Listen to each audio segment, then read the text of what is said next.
el tema de la predestinación en Santo Tomás de Aquino. Tema difícil, si lo hay. Realmente estamos ante un misterio insondable. Misterio que pertenece al rango del misterio de la Santísima Trinidad o al misterio de la Encarnación, porque en definitiva se resuelve en la voluntad de Dios, que es el mismo ser divino. Así que penetrar en este gran misterio es cosa ardua. Significa que al fin y al cabo vamos a tener algunas ideas más claras, pero siempre va a permanecer en el trasfondo un claro oscuro, una zona de oscuridad que no terminamos de penetrar y que veremos, esperamos, con toda claridad cara a cara en la visión beatífica. Vamos a ver cómo se puede echar un poco de luz en este tema sobre el cual hay bastantes confusiones. Para introducir el tema tenemos que remontarnos en primer lugar a la cuestión de la providencia y el gobierno de Dios. Porque, como enseña Santo Tomás, la predestinación es una parte de la providencia. Santo Tomás estudia la providencia en vinculación con los atributos divinos de conocimiento y voluntad, porque la providencia participa de estos dos atributos, el conocimiento y el querer. El analogado de la providencia en nosotros sería la prudencia, la virtud de la prudencia. La providencia en Dios, entonces, se define de esta manera. Lo digo en latín, después lo traduzco. Ratio ordinis rerum infinem. Es decir, la razón del orden de las cosas hacia su fin. Se la define como razón, es decir, como algo que pertenece al orden del conocimiento. Conocimiento, plan de cómo las cosas están pensadas por Dios para alcanzar su fin. Por supuesto que existe también como presupuesto la voluntad divina de querer ordenar todas las cosas al fin de cada realidad creada y al fin de la creación en general. Así que sobre ese presupuesto de la voluntad de Dios que quiere comunicar su bondad a todas las cosas y coronar esa comunicación con un fin, una meta de perfección, está el plan, lo que Dios piensa. Ustedes se dan cuenta entonces que la providencia pertenece al conocimiento, es un plan, y la ejecución de ese plan es lo que nosotros llamamos gobierno. A veces, en el lenguaje común, se confunde la providencia con el gobierno, pero son cosas distintas. La providencia, estando en la mente de Dios, es una realidad eterna, es el pensamiento de Dios. El gobierno es la ejecución de ese plan en el tiempo, y por eso es una realidad temporal. Aquí hace falta calibrar bien la imaginación, porque a veces tendemos a pensar el gobierno divino como una digitación de Dios que está en el cielo y como moviendo fichas en un tablero gobierna las cosas aquí en la creación, en la tierra. No es así, porque el gobierno está en las cosas, es la concreción, la ejecución de ese plan. Es decir, como se dice filosóficamente, el gobierno divino se encarna en las causas segundas, es decir, en la capacidad operativa que tienen las criaturas. En ese operar, moverse y vincularse de las criaturas se va ejecutando el plan de Dios, a eso lo llamamos gobierno. Por eso es una realidad temporal, se da en las cosas creadas, es inmanente a las cosas creadas. En cambio, la providencia es totalmente trascendente, está en la mente divina. La predestinación es la providencia especial que Dios tiene sobre las criaturas intelectuales, es decir, sobre los ángeles y sobre los hombres. Nosotros nos vamos a concentrar sobre esta providencia que Dios tiene especialmente sobre los seres humanos.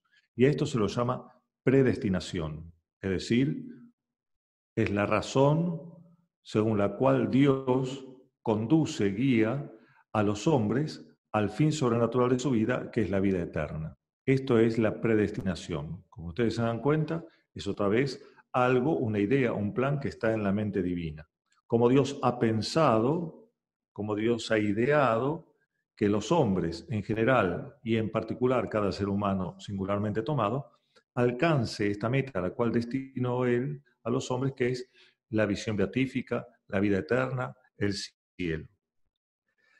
Para poder entender qué es la predestinación, así como ahora muy superficialmente la acabo de definir, es necesario desvincular la idea de predestinación de una palabra que se le parece pero que no tiene nada que ver, y sin embargo es el modo como habitualmente se piensa la predestinación. La predestinación no es predeterminación. A veces, cuando se pregunta si los hombres están predestinados, pensamos si están predeterminados y se concluye no pueden estar predeterminados porque si no, no tendrían libertad. Entonces, predestinación no es lo mismo que predeterminación.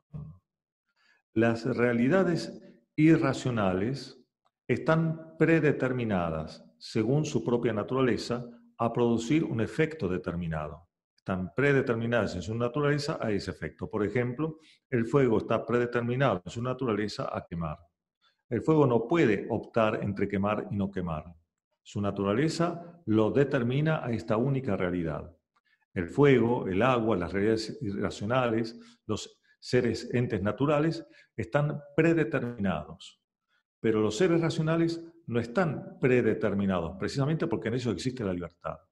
Para hablar entonces de la conducción del hombre hacia su fin, usamos no la palabra predeterminación, porque eso sería falso, sino la palabra predestinación, que es distinto. Y no tenemos que pensar entonces sobre el molde de la predeterminación, la predestinación, porque si no la vamos a transformar en una especie como de decreto divino que marca el destino del hombre y haga lo que haga el hombre, finalmente ese es el decreto del cual no podrá salir. En esta imaginación de lo que sería la predestinación, este destino ideado por Dios, se anula la libertad. Entonces estamos pensando la predestinación como si fuera una predeterminación. En definitiva, Dios nos estaría tratando a nosotros de igual manera que trata a los seres irracionales. Justamente Santo Tomás, al distinguir entre providencia, que abarca a todos los seres en general, y la predestinación, nos está diciendo que el gobierno o el plan que Dios tiene para llevar al hombre hacia su fin, hacia su meta última, tiene en cuenta su propia naturaleza, que es libre y racional. Así que hay que aclarar entonces, en primer lugar, este posible error y distinguir claramente estas dos palabras: predestinación y predeterminación. Les dije recién, se trata de un misterio sobrenatural estricto, como lo es el misterio de la Santísima Trinidad o el misterio de la Encarnación, porque cuando hablamos de la predestinación, nos estamos poniendo delante del misterio del querer soberanamente libre de Dios. No perdamos de vista este aspecto. La predestinación nos coloca delante del querer soberanamente libre de Dios, su rayo soberanamente libre, porque eso va a tener consecuencias cuando tratemos de dilucidar la naturaleza de la predestinación. Un misterio en el cual podremos ahondar sin nunca agotarlo.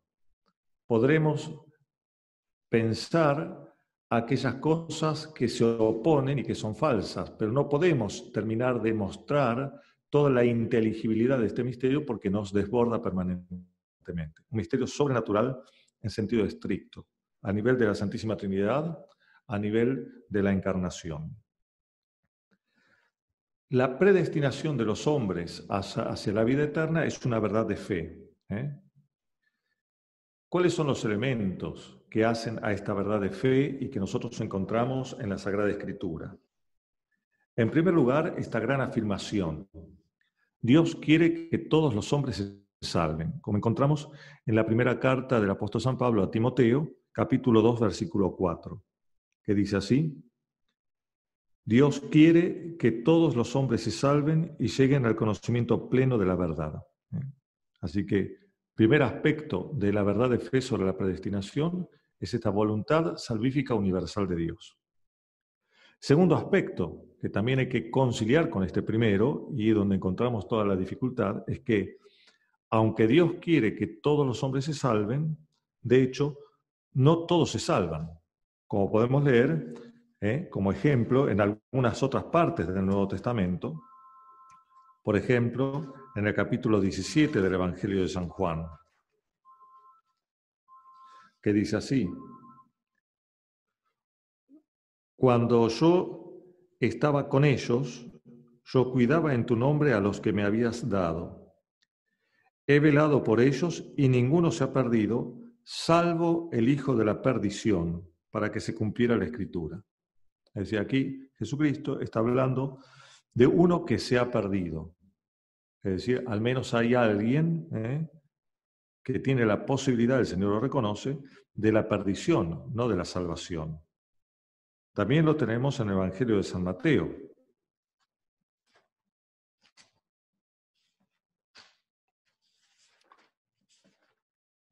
Capítulo 22, versículo 14. Al final de la parábola del banquete nupcial, dice el Señor, muchos son los llamados, pocos son los elegidos. Así que existe la posibilidad real de la condenación para algunos. No todos se salvan. Los que se salvan no pueden condenarse porque están predestinados. Podemos leer otra vez en el Evangelio de San Juan, ahora en el capítulo 10, versículo 27, como para ir viendo el fundamento bíblico de esta verdad de fe. Capítulo 10, versículo 27, lo siguiente. Mis ovejas escuchan mi voz, yo las conozco y ellas me siguen. Yo les doy vida eterna y no perecerán jamás y nadie las arrebatará de mi mano. Es decir, hay algunos hombres elegidos por Dios que no se condenarán y esos son los que están predestinados. Y Dios guía entonces por la predestinación, por este plan que recae sobre algunos hombres elegidos por Dios. Dios guía a esos hombres por su predestinación a la vida eterna. Hay algunos textos de San Pablo que son muy importantes para poder fundamentar esta doctrina de fe. En la primera carta a los Corintios, en el capítulo 4, versículo 7, enuncia este principio de la predestinación de algunos a la vida eterna de manera más general. Capítulo 4, versículo 7. ¿Quién es el que te distingue? ¿Qué tienes que no lo hayas recibido? Y si lo has recibido, ¿a qué gloriarte como si no lo hubieras recibido? Es decir, en términos generales, lo que nosotros tenemos como título de gloria para nosotros, que será la salvación, es algo recibido, no algo adquirido por nuestra propia cuenta. Más claramente, en la carta a los Efesios, capítulo 1, versículos 3 al 7. Bendito sea el Dios y Padre de nuestro Señor Jesucristo, que nos ha bendecido con toda clase de bendiciones espirituales en los cielos en Cristo, por cuanto nos ha elegido en Cristo antes de la fundación del mundo, para ser santos e inmaculados en su presencia en el amor, predestinándonos de antemano para ser sus hijos adoptivos por medio de Jesucristo, según el beneplácito de su voluntad, para alabanza de la gloria de su gracia, con las que nos agració en el amado. En él tenemos, por medio de su sangre, la redención, el perdón de los pecados, según la riqueza de su gracia. Acá es fundamental este versículo 5, predestinándonos de antemano para ser sus hijos adoptivos por Jesucristo. Carta a los Efesios, capítulo 1, versículos 3 al 7. Y también, muy importante, el texto de la carta a los Romanos, capítulo 8, versículos 28 al 30.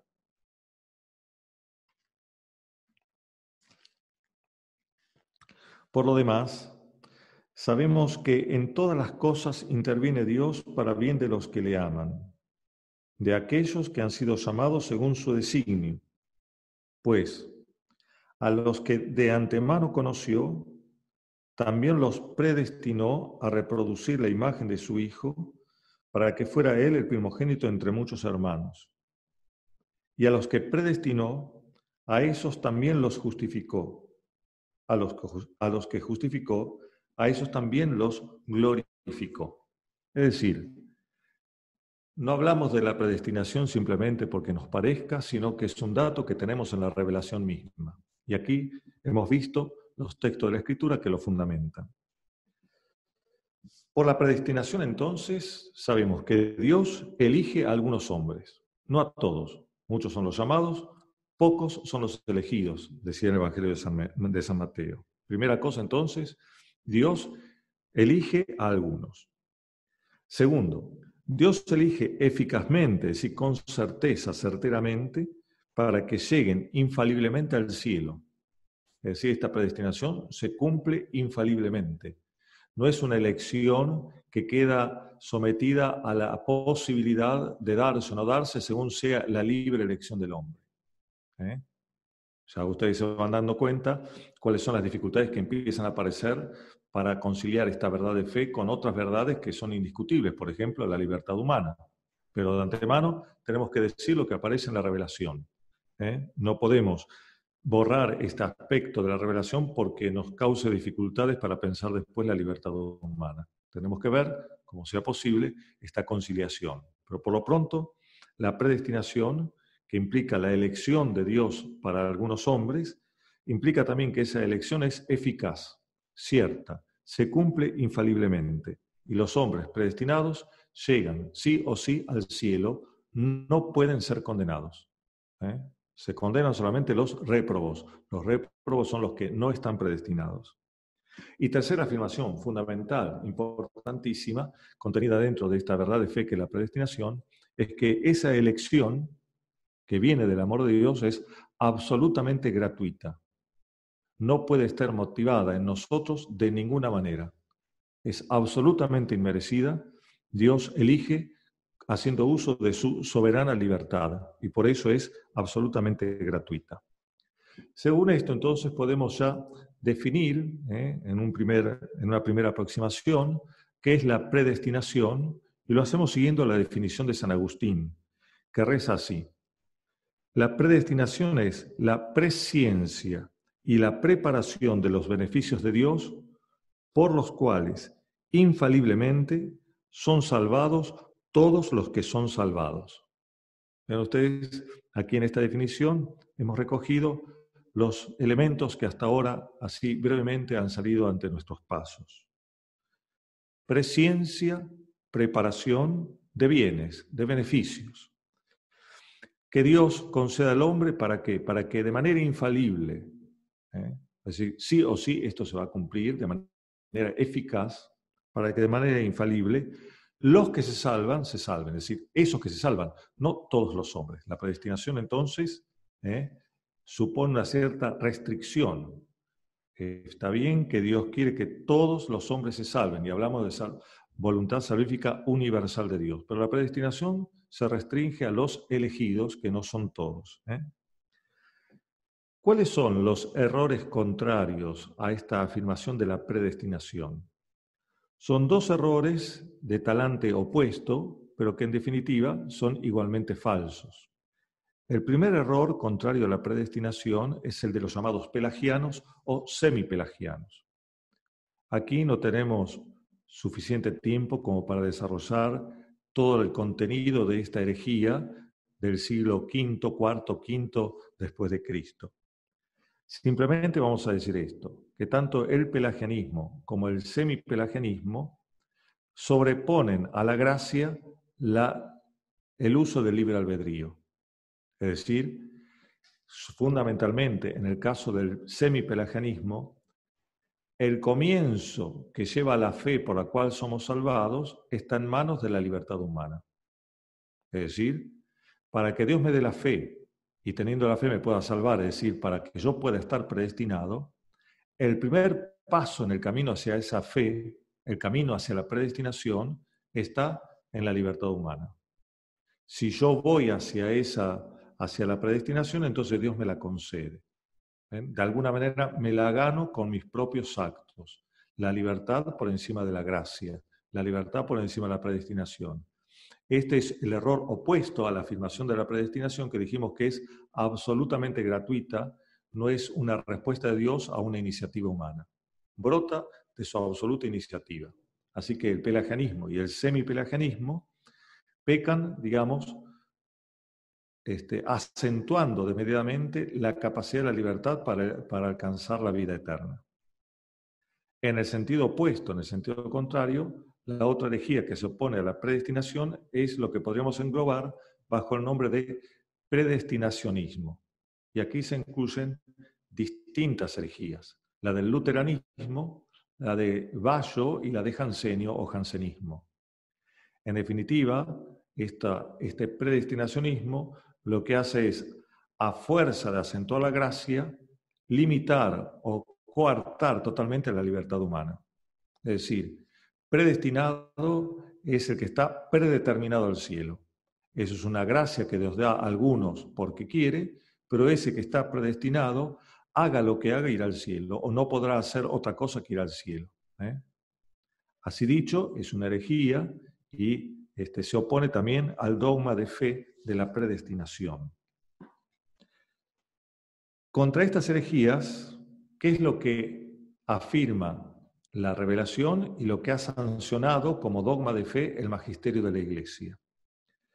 En contra del pelagianismo y del semipelagianismo, el dogma de la fe dice esto: la predestinación a la primera gracia no tiene por causa la previsión de obras humanas naturales, ni tampoco el comienzo natural de la salvación.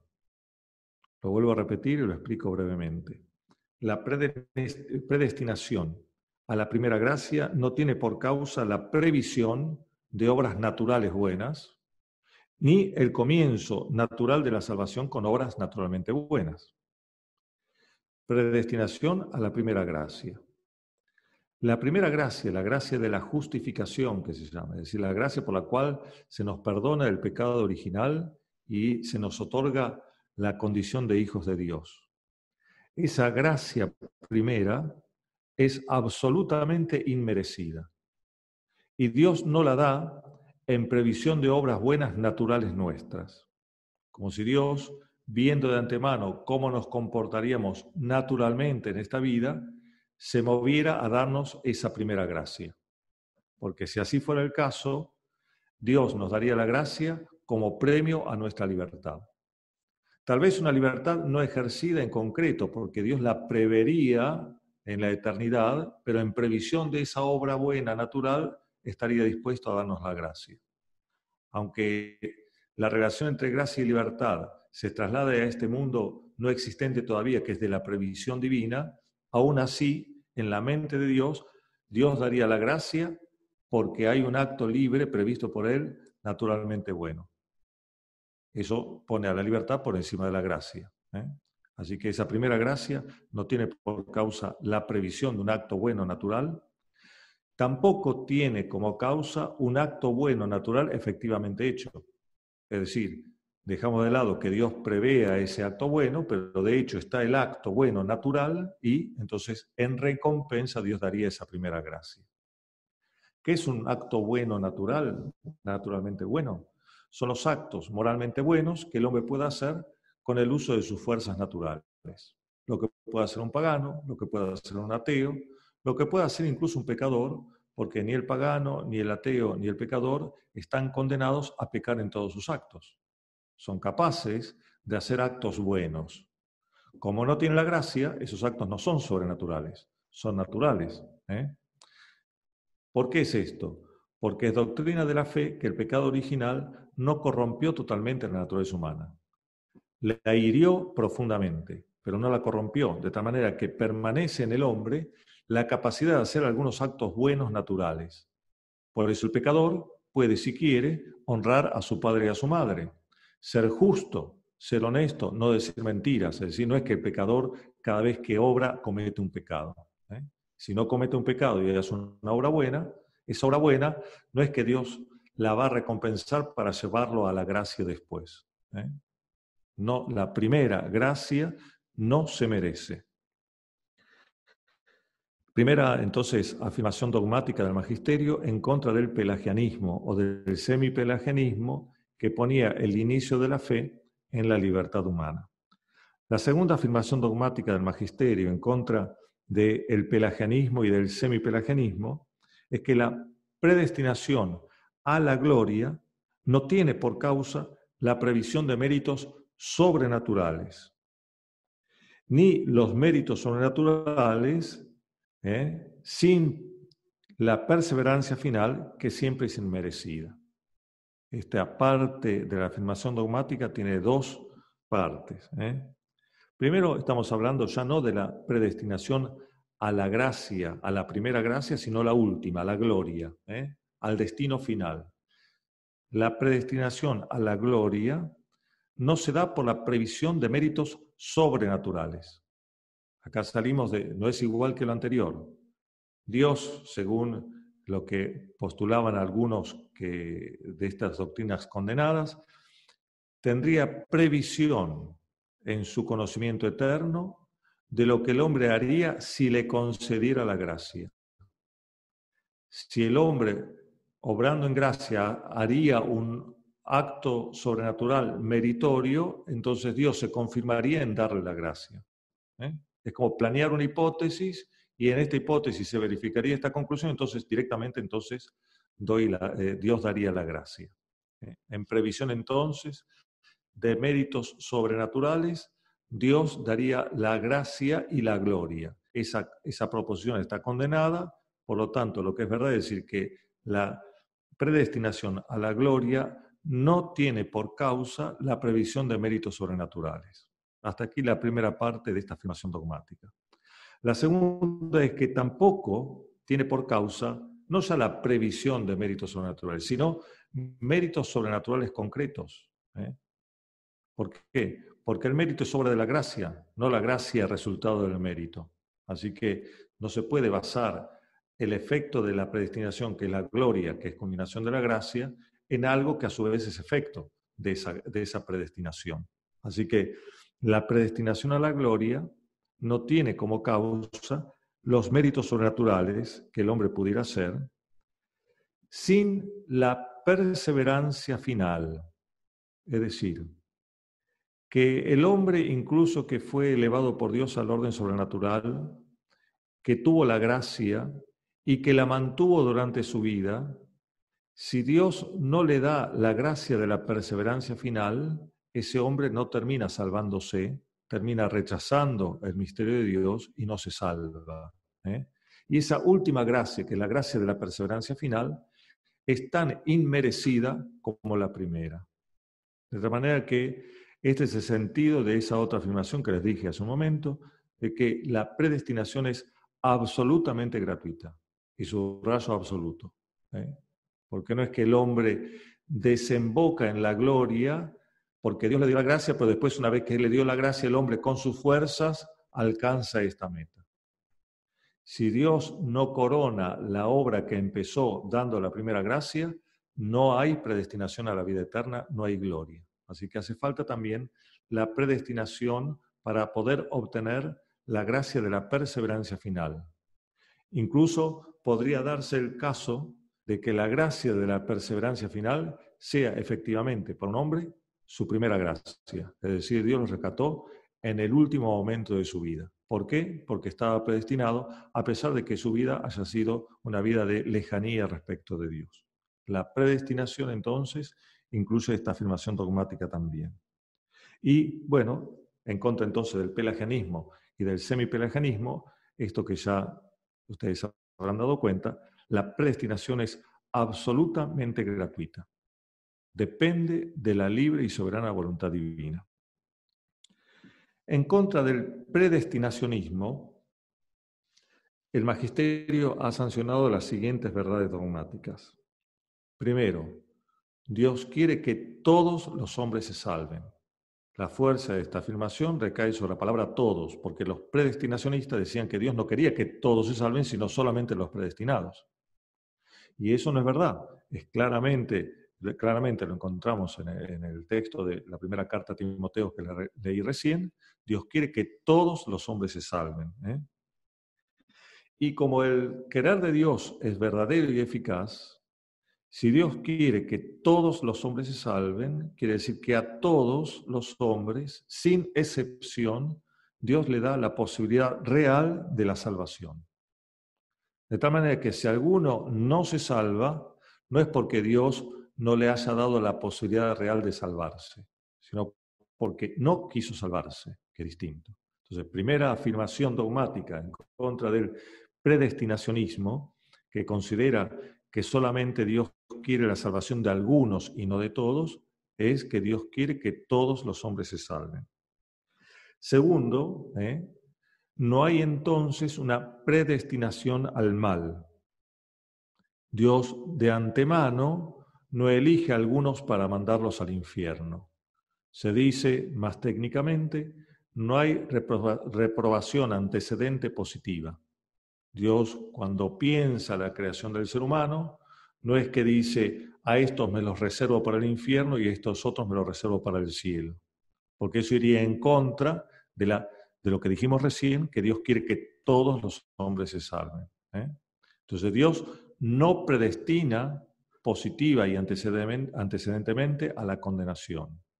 Sin embargo, Dios quiere la condenación de aquel que por culpa suya rechaza a Dios. Una cosa entonces es predestinar al mal, Dios no lo hace. Otra cosa es querer la condenación de aquel que rechaza a Dios. Eso sí Dios lo hace. Entonces, frente al predestinacionismo, la afirmación del magisterio es esto. Dios quiere que todos los hombres se salven. Dios no predestina al mal.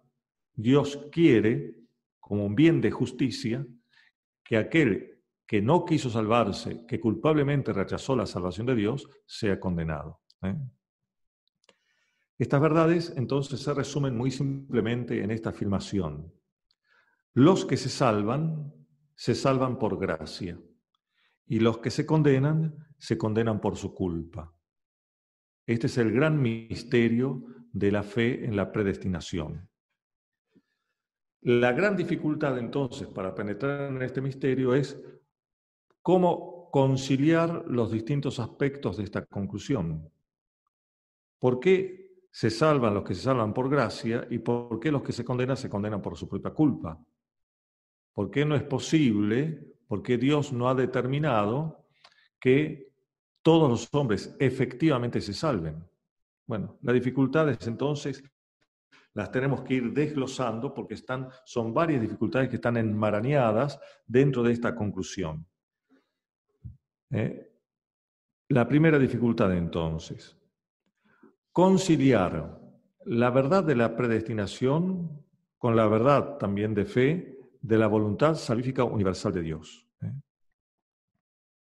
Pareciera que decir que lo que dice la primera carta de Timoteo, Dios quiere que todos los hombres se salven, estuviera en contra de esto que dice San Pablo en la carta a los Romanos, capítulo 8, que les leí recién.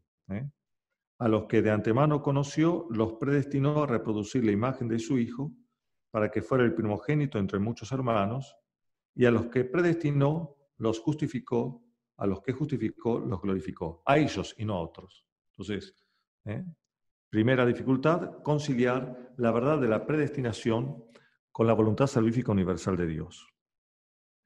Los que se salvan son los predestinados y los otros no se salvan.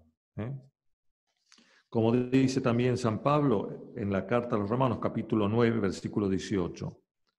Dios usa de misericordia con quien quiere y endurece a quien quiere.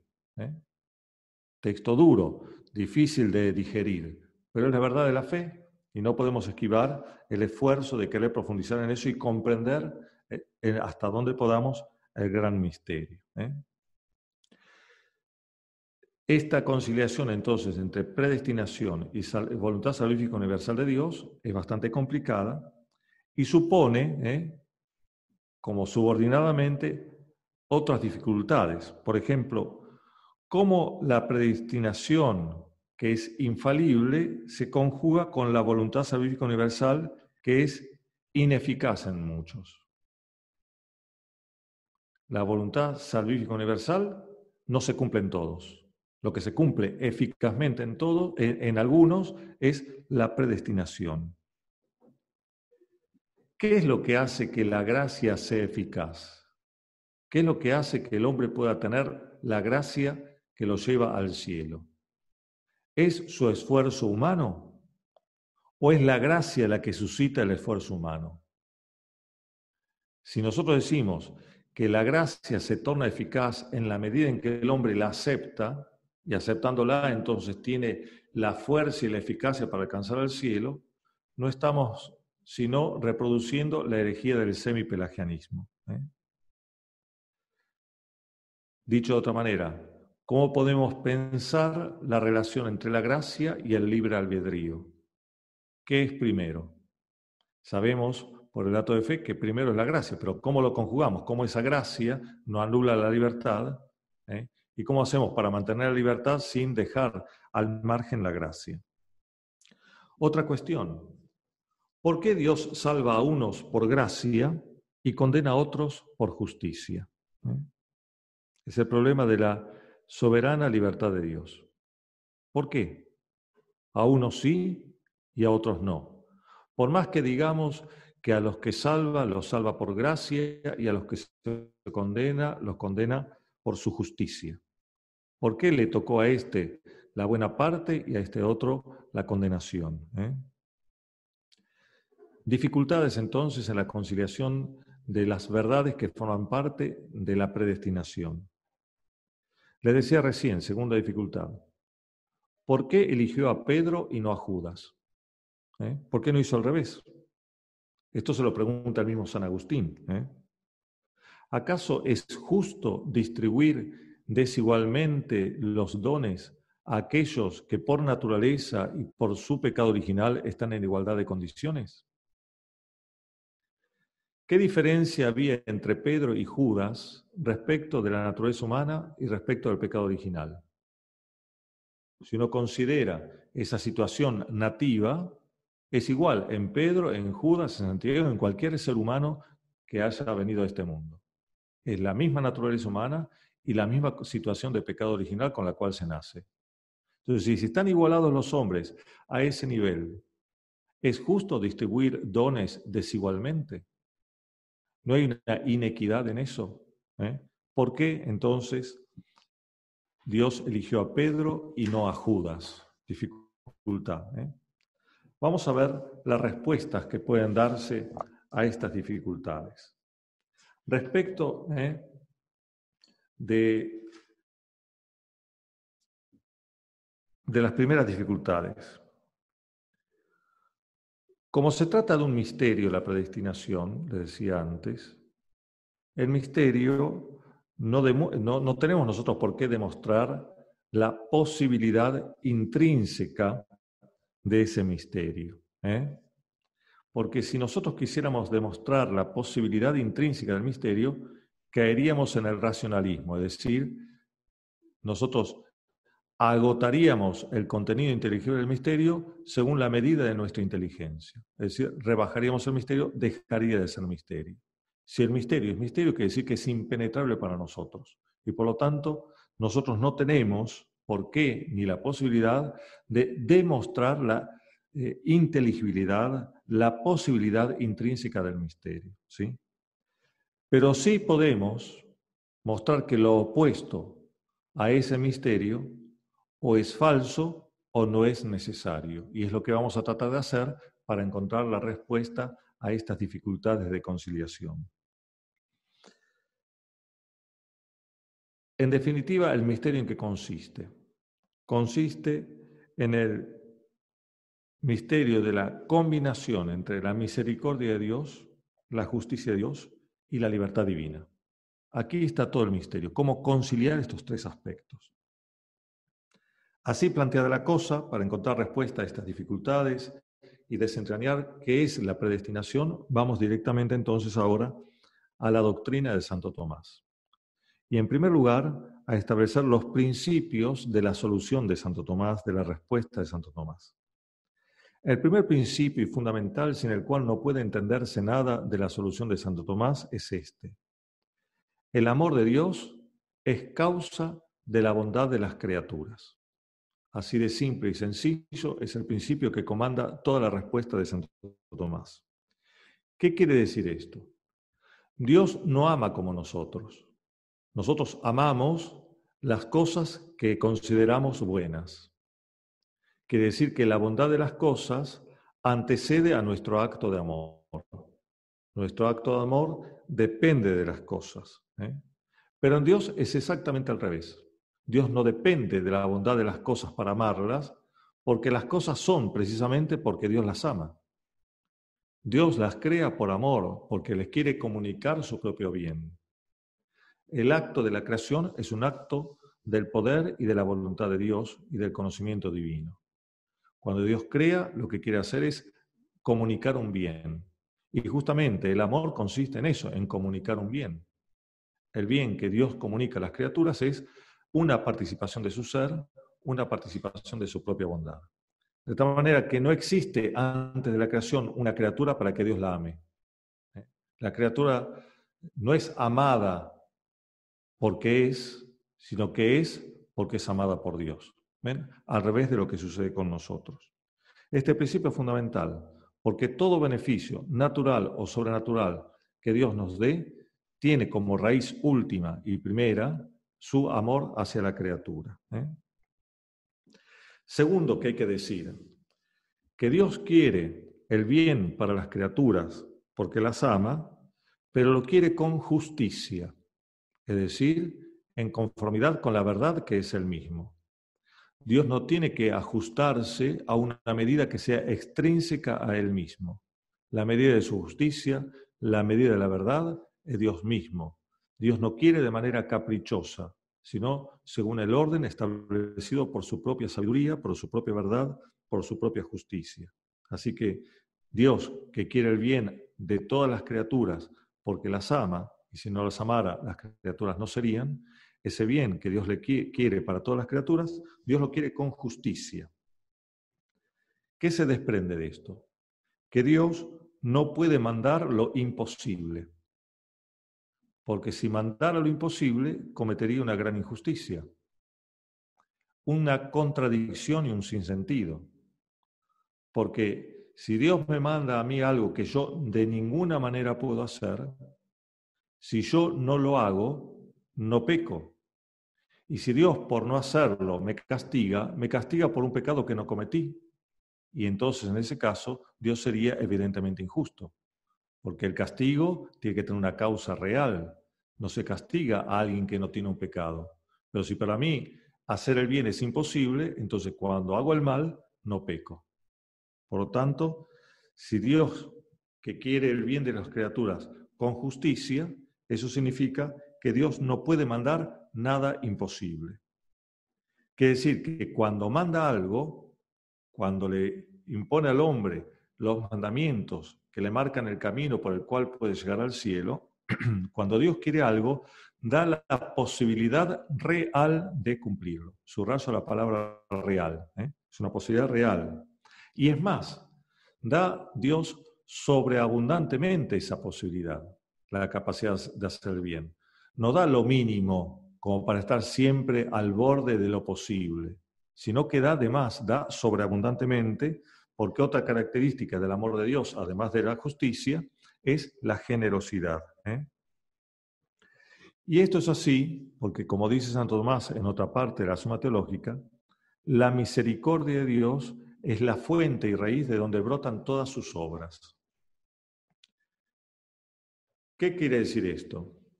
Que Dios no puede ser causa del pecado, porque eso implicaría, si Dios fuera causa del pecado, implicaría una imposibilidad real de alcanzar la salvación.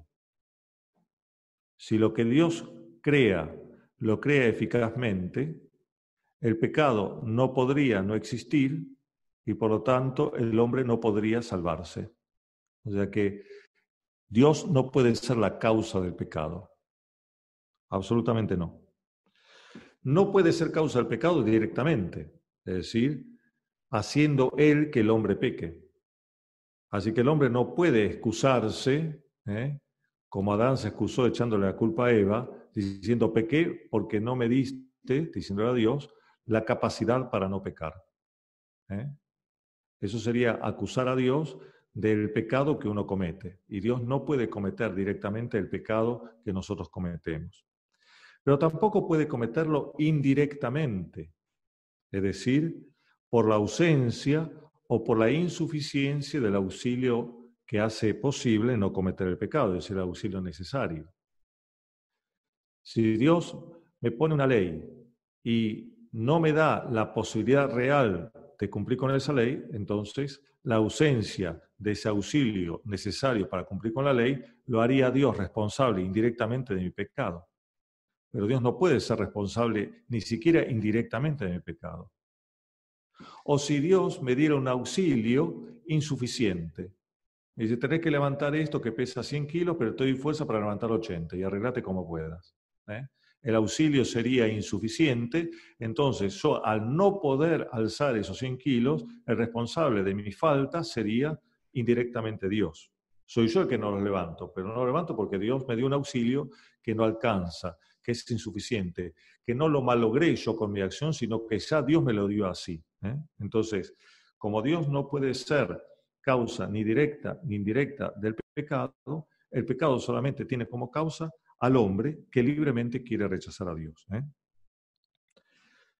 Si el hombre se salva entonces, es porque Dios eficazmente le concedió obrar libremente el bien. Es decir, el hombre no es que hace el bien por su propia fuerza y nada más, sino que la fuerza que tiene el hombre para hacer el bien le viene de Dios.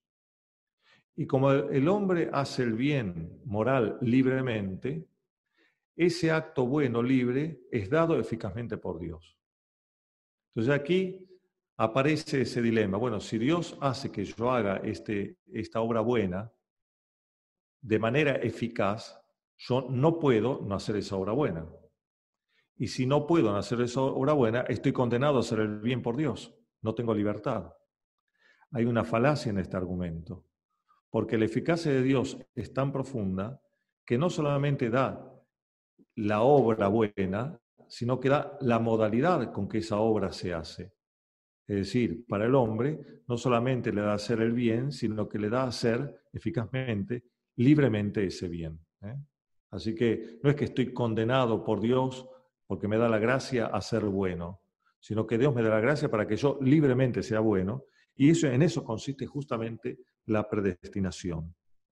Y por el contrario, si el hombre peca y se condena, es por su propia culpa cometida libremente.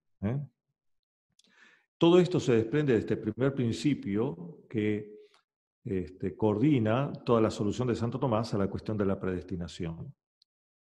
El segundo principio, importantísimo, que muchas veces suena mal, pero cuando uno lo analiza se da cuenta que es absolutamente verdadero, es el principio de predilección, que se enuncia de esta manera. Ningún ser creado sería mejor si no fuera más amado por Dios. ¿Por qué está la Santísima Virgen más perfecta que San Pedro y San Pedro más perfecto que Judas? Son uno más perfecto que el otro, uno mejor que el otro, porque Dios amó más a uno que a otro. Dios distribuye las gracias y los beneficios a las criaturas, sus perfecciones, diversamente, con una diversidad cuantitativa y cualitativa.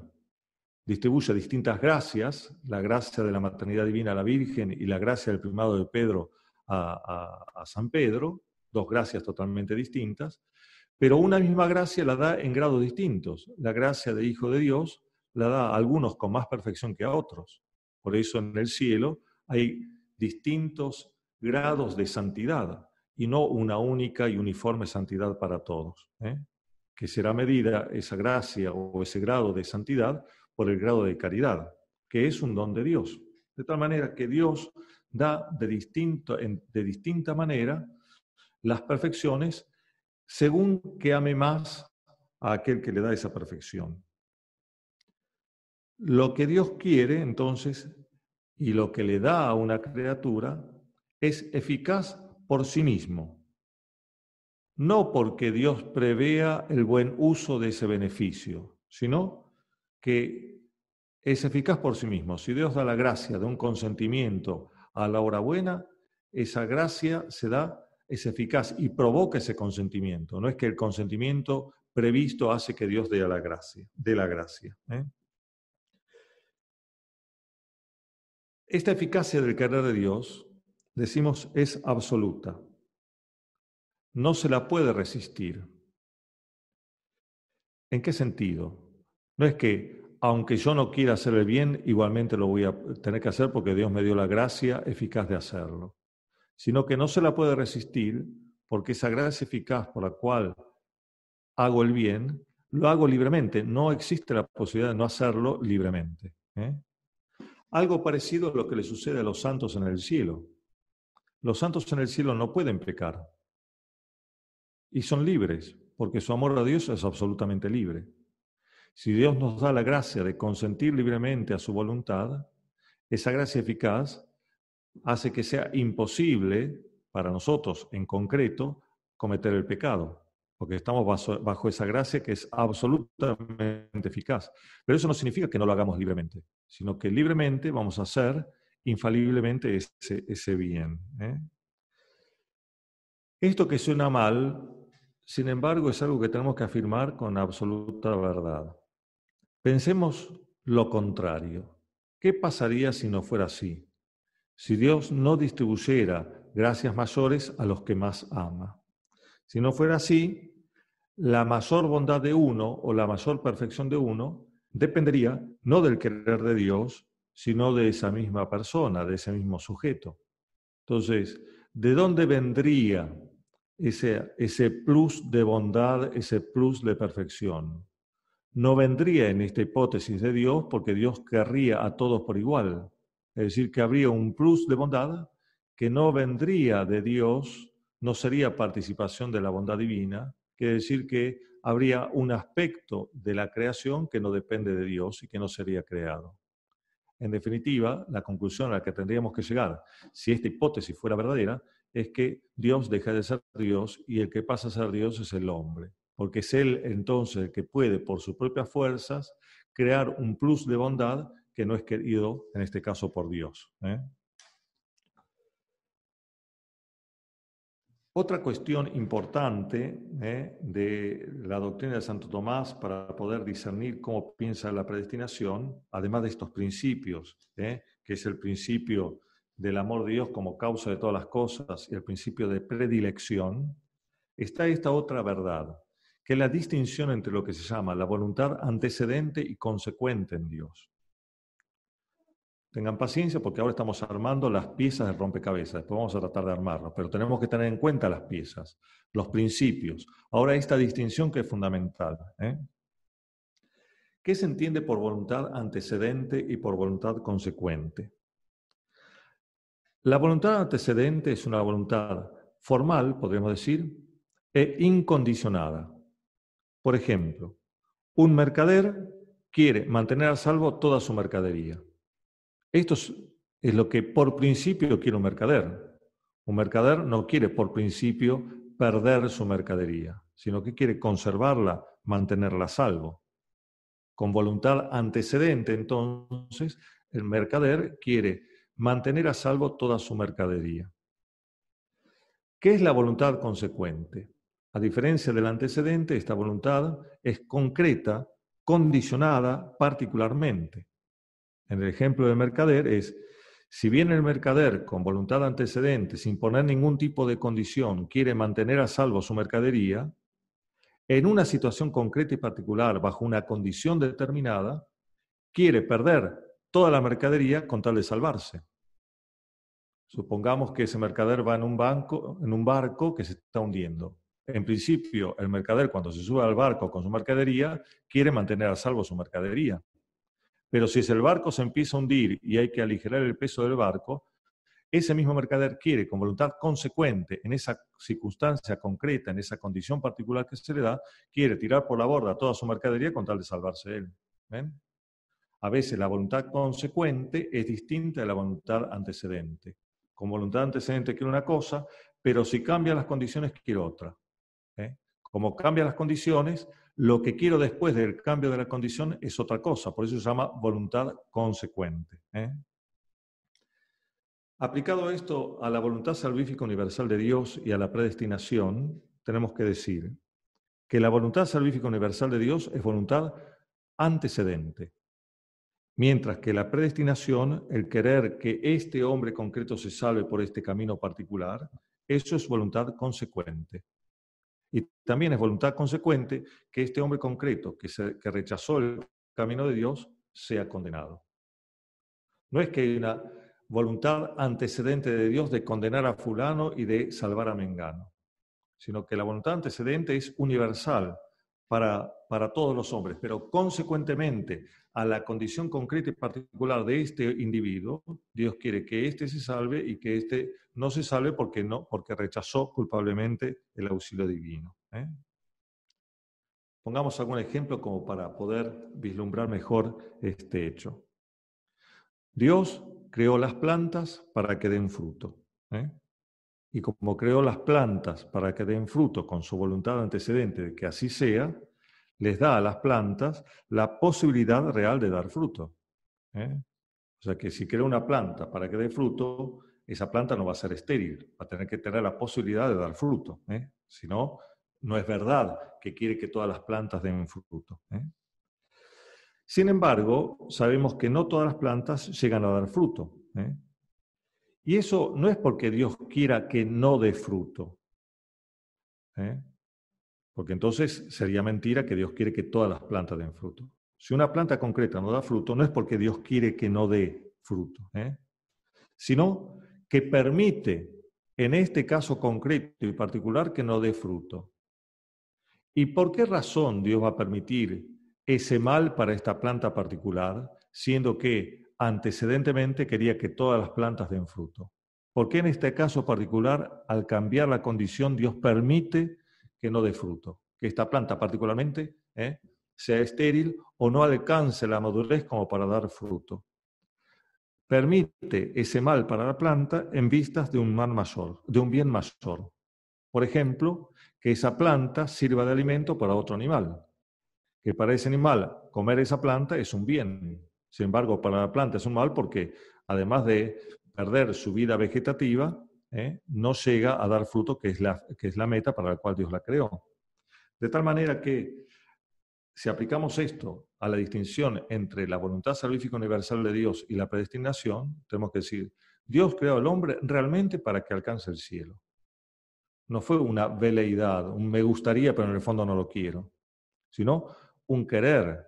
Dios quiere positivamente, con voluntad de beneplácito, porque es una voluntad que beneficia al hombre, que el hombre alcance la vida eterna. Y esto lo quiere con voluntad antecedente, como quiere también que todas las plantas que Él creó den fruto. ¿Sí? Pero Dios quiere también, Dios permite que algunos hombres no den ese fruto de vida eterna, que se condenen. Dios permite que pequen, Dios permite el pecado.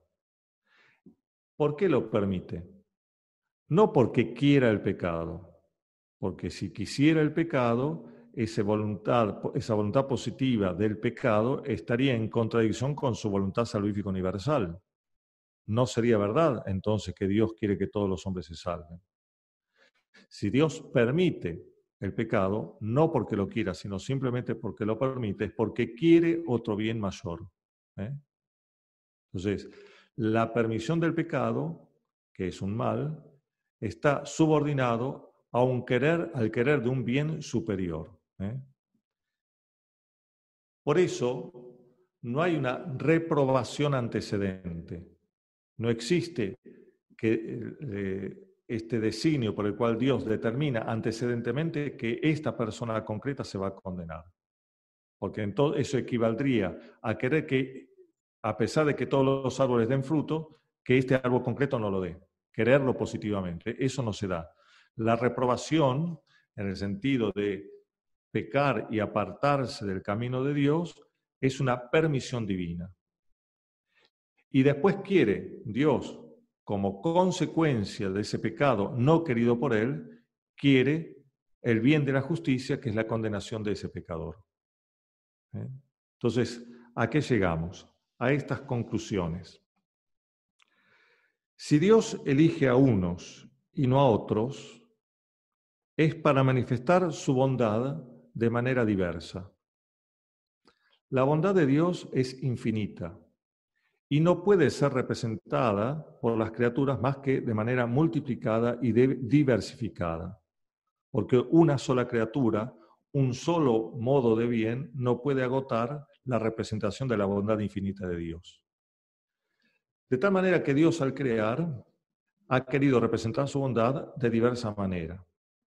Para los elegidos, que son los predestinados, los que se salvan, ha querido representar esa bondad al modo de la misericordia, como bien de misericordia. En cambio, para los que se condenan por su propia culpa, no porque Dios haya querido positivamente eso, sino porque ha permitido el pecado, a los que se condenan, Dios quiere quiere representar en ellos, en la condenación efectiva, el bien de la justicia.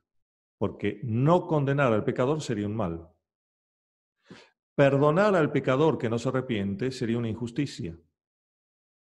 A veces, en el abuso que hay de la palabra misericordia, parece que Dios estuviera obligado a perdonar incluso a aquel que lo rechaza en el momento de rechazarlo.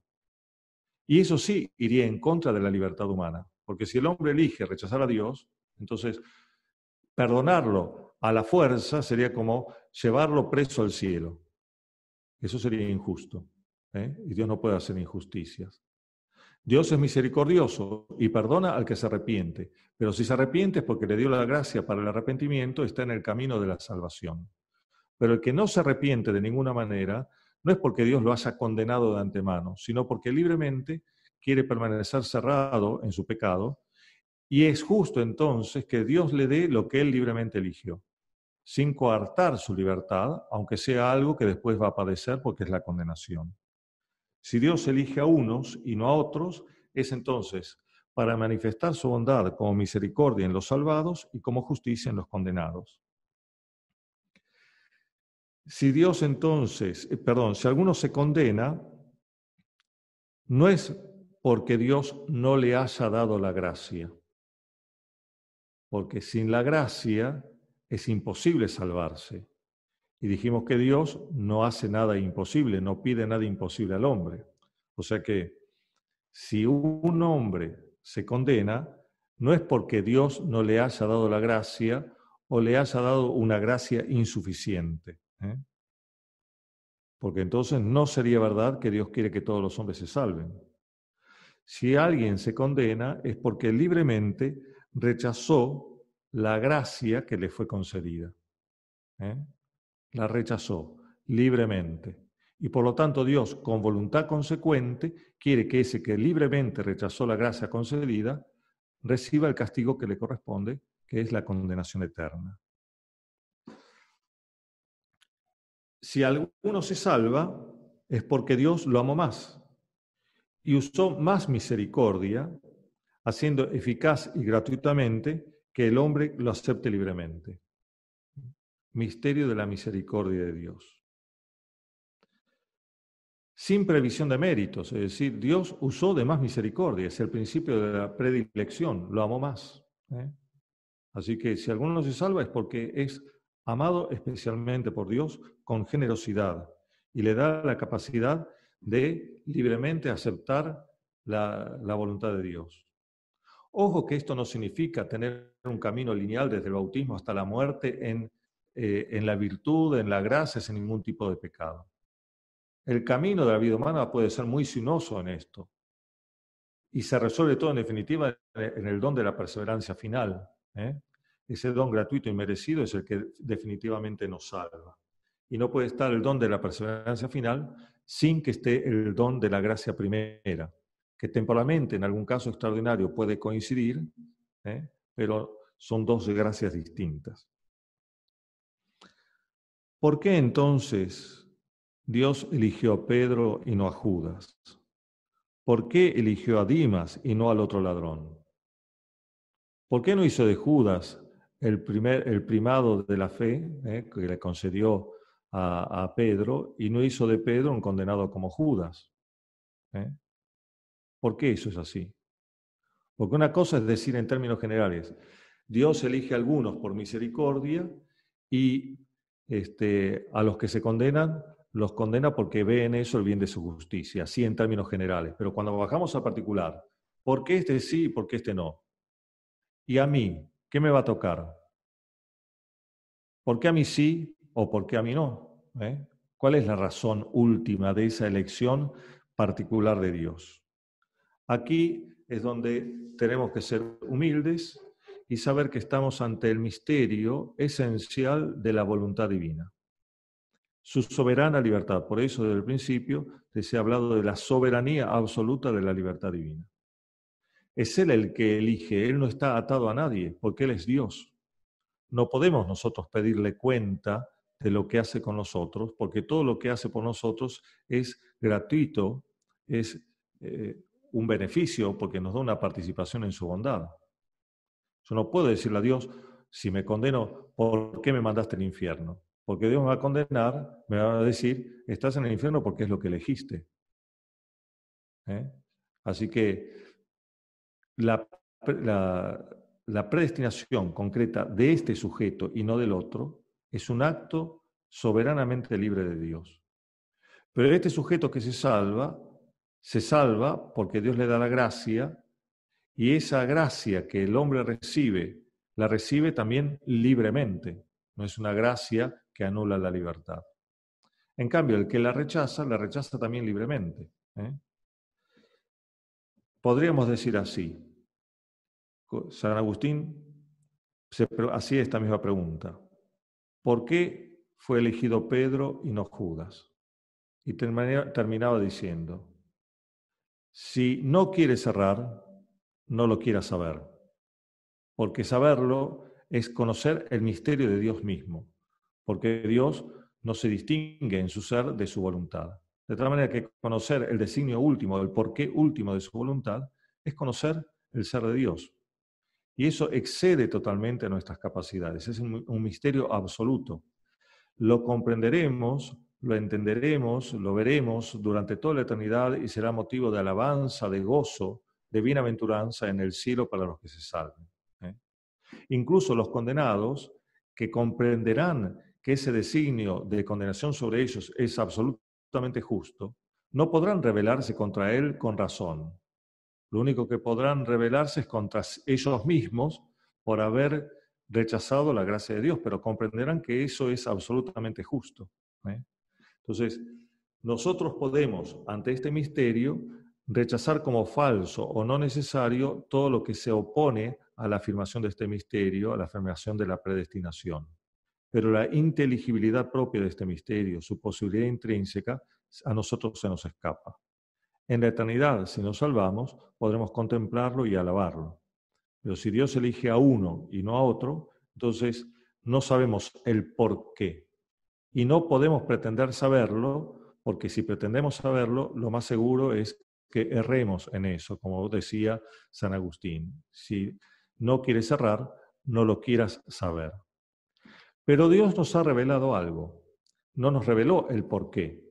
Lo podría haber revelado, pero no lo hizo. No nos reveló el por qué, pero nos reveló el para qué. El para qué es querer representar su bondad de distintas maneras, en unos como misericordia y en otros como justicia. Ese es el para qué. Y ese es el misterio entonces de la predestinación. Como les dije al comienzo, misterio hondo, difícil de entender.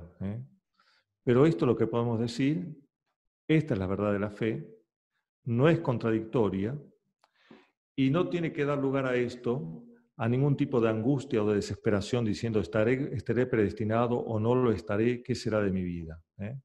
Porque si este fuera el resultado necesario de haber pensado en la predestinación, Dios de alguna manera hubiera revelado un poco más acerca de la predestinación. Si lo hizo así, tal como lo hizo, es para que nosotros vivamos en la esperanza y en la confianza en Dios.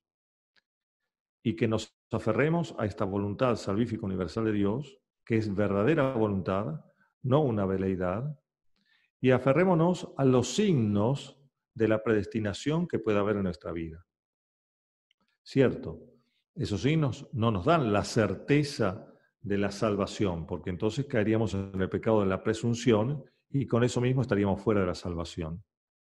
no nos da la certeza presuntuosa de la salvación, pero nos anima a la esperanza y a la confianza, ver los signos de la predestinación, y nos anima, el ver esos signos, a ser fieles a Dios.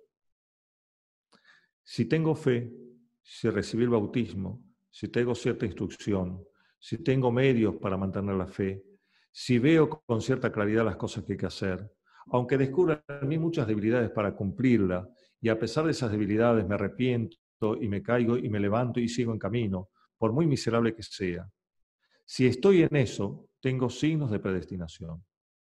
No me voy a descansar en eso diciendo, como tengo signos de predestinación, entonces estoy predestinado, entonces no hago más nada, porque eso sería exactamente lo contrario. Sería borrar con el codo lo que escribo con la mano. Sería decir, tengo signos de predestinación y por lo tanto abandono la predestinación con una mala vida.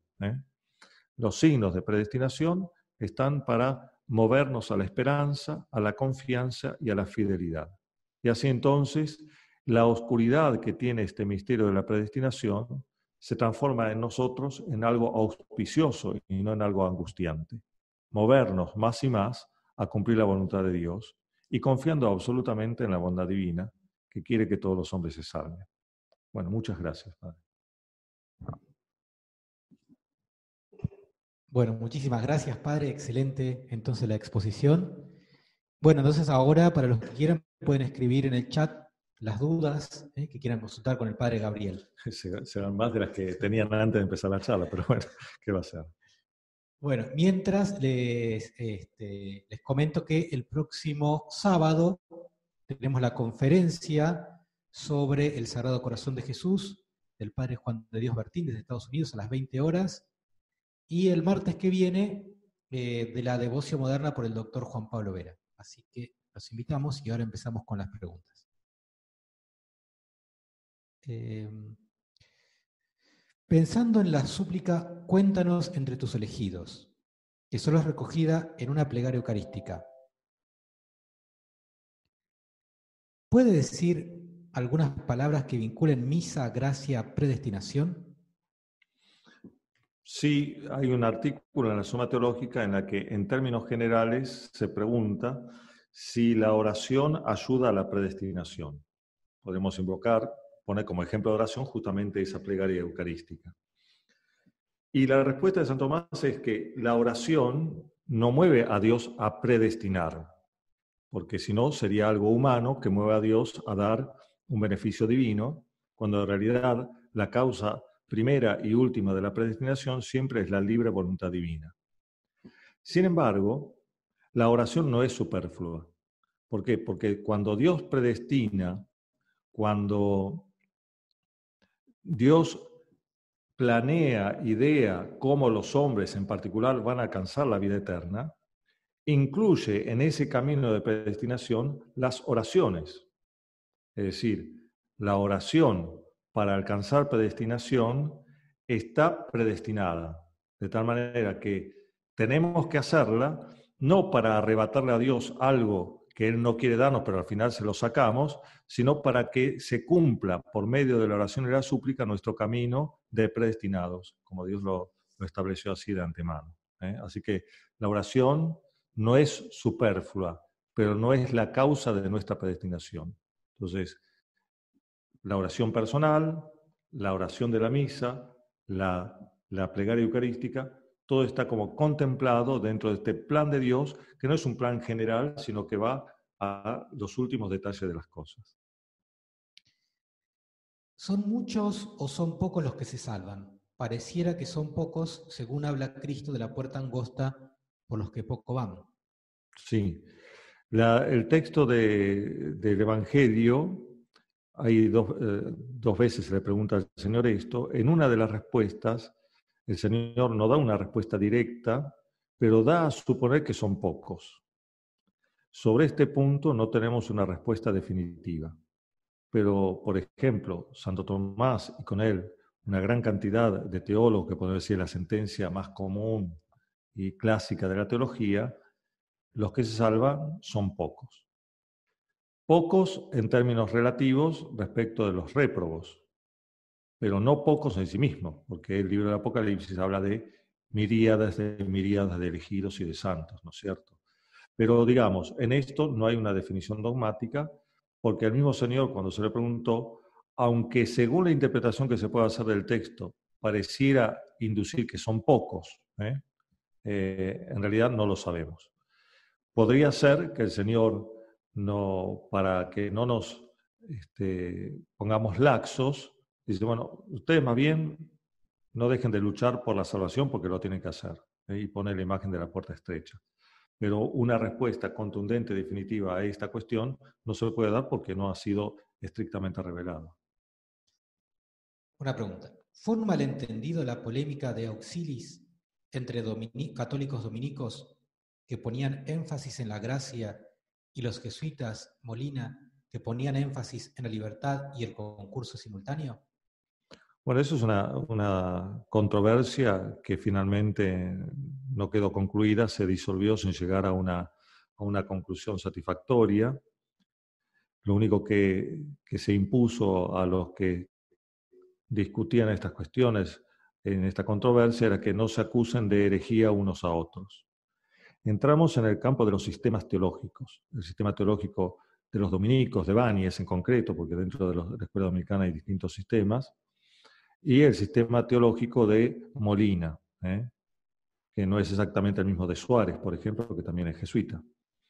En estos sistemas teológicos existe el peligro de extremar aspectos de verdad.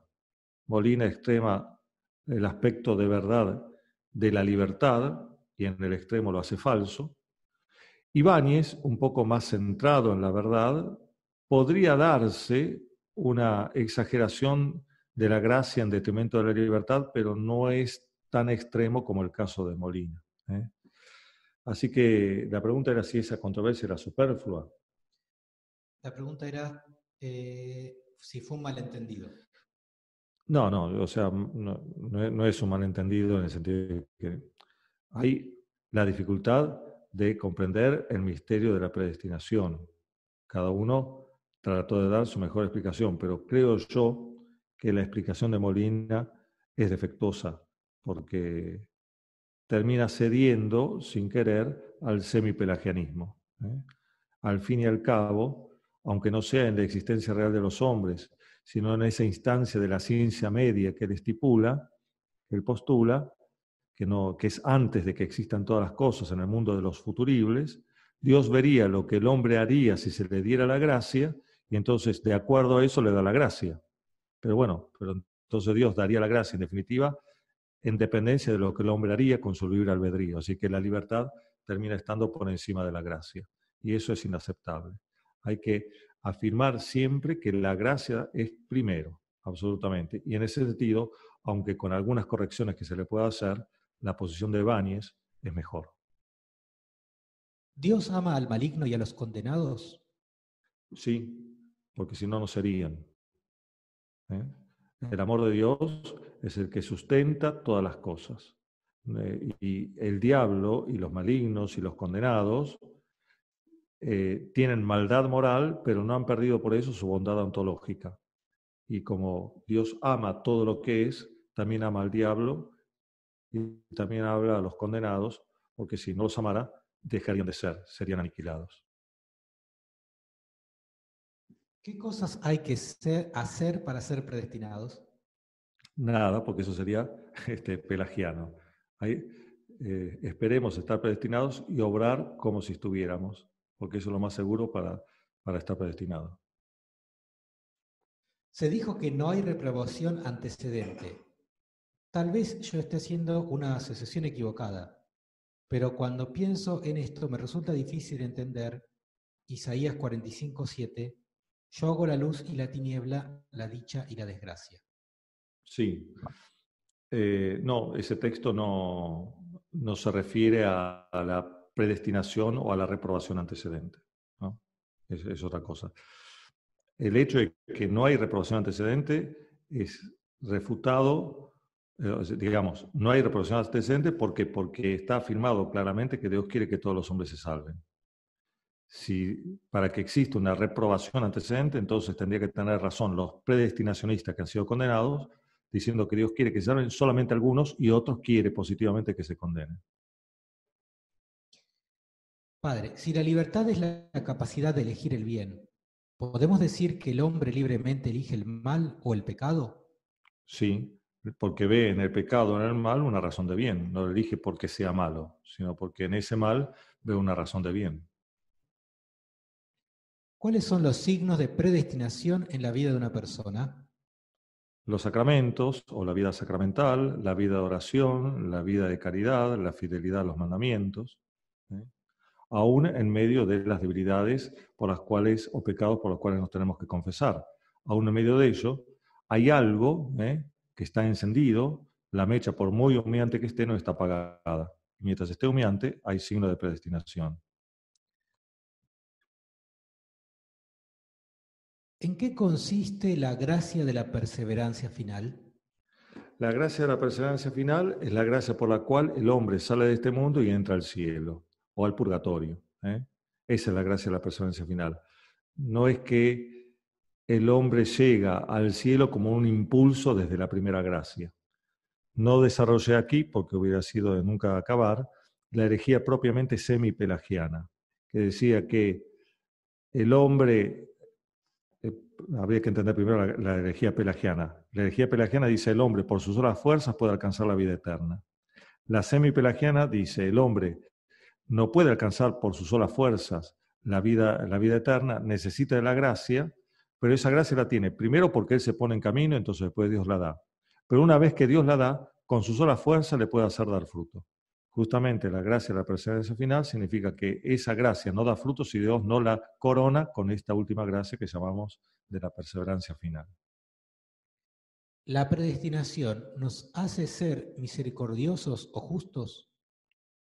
Nos hace ser justos, es decir, justificados, no justos solamente con la virtud de la justicia cardinal, sino justificados en el sentido de decir, estar en gracia con Dios.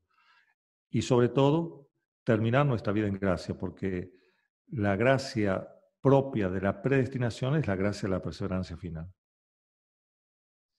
¿Se puede rechazar la gracia de la perseverancia final?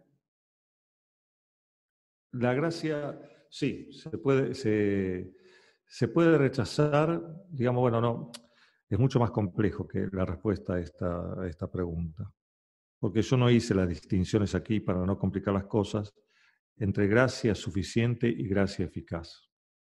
O sea, la gracia que se rechaza es la gracia suficiente. La gracia de la perseverancia final es una gracia eficaz que no se rechaza. ¿Cómo sería la gracia de la perseverancia final para los niños que mueren antes de nacer? Es un misterio. Nosotros sabemos que para alcanzar la salvación es necesario el bautismo.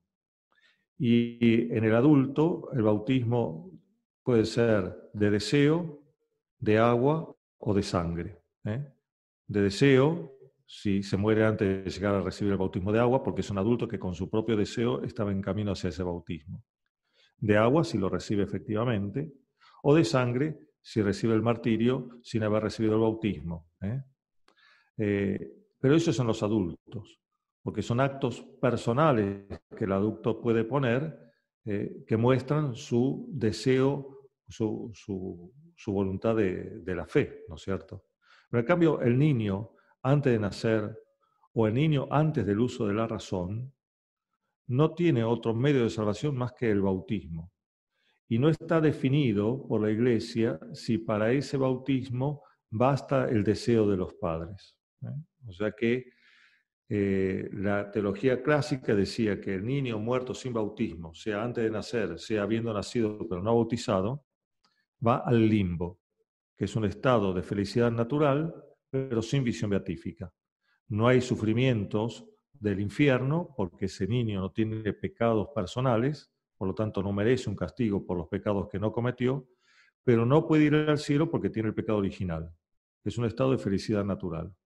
No es la bienaventuranza del cielo. Eso es lo que decía la teología clásica. El magisterio actualmente no habla ya del limbo, sino que dice, los encomendamos a la misericordia de Dios. Es decir, si están en el cielo es porque de alguna manera, que nosotros no conocemos, le ha llegado la gracia del bautismo. pero no pueden estar en el cielo si de alguna manera esa gracia no les llega. Existe una declaración conjunta de católicos y luteranos sobre la justificación. ¿En qué consiste? ¿Son correctas sus conclusiones? Es una fórmula de compromiso que, a mi modo de ver, lo digo a título privado, no sirve para nada.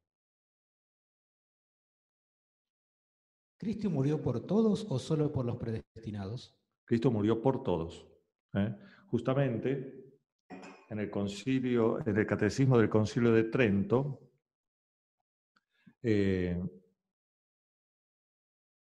la fórmula de la consagración, ¿no?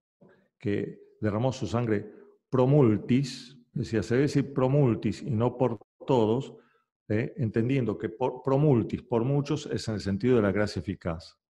Pero si se dijera por todos, tiene que ser en el sentido de la gracia suficiente. Es decir, Dios derramó su sangre en cumplimiento de la voluntad salvífica universal de Dios, que es la salvación de todos. Aunque de hecho aproveche después, efectivamente, solamente a muchos, no a todos. ¿Podría brevemente decir algo más sobre la confusión que solemos tener entre providencia y gobierno de Dios? ¿Nosotros podríamos implicarnos en el gobierno? Ciertamente. Nosotros, con nuestras capacidades activas personales, estamos implicados en el gobierno de Dios porque es el efecto concreto del gobierno divino. No somos manejados como desde afuera, sino que Dios nos gobierna haciendo que nosotros nos movamos a nosotros mismos. Eso es el gobierno, eso está en nosotros, está en la realidad temporal. En cambio, la providencia es el plan. El plan que está en la mente de un arquitecto para una casa sería el equivalente a la providencia de Dios. Pero el hacerse de la casa sería el equivalente del gobierno, de la ejecución del plan. Bueno, muchas gracias, Padre, de nuevo por venir gracias. a darnos esta charla excelente. Acá hay un montón de agradecimientos, excelente, todos mensajes. Así que bueno, Padre, lo esperamos otra vez en otro momento. Y bueno, muchas gracias a todos los que participaron de esta conferencia y los esperamos en las próximas. Un abrazo.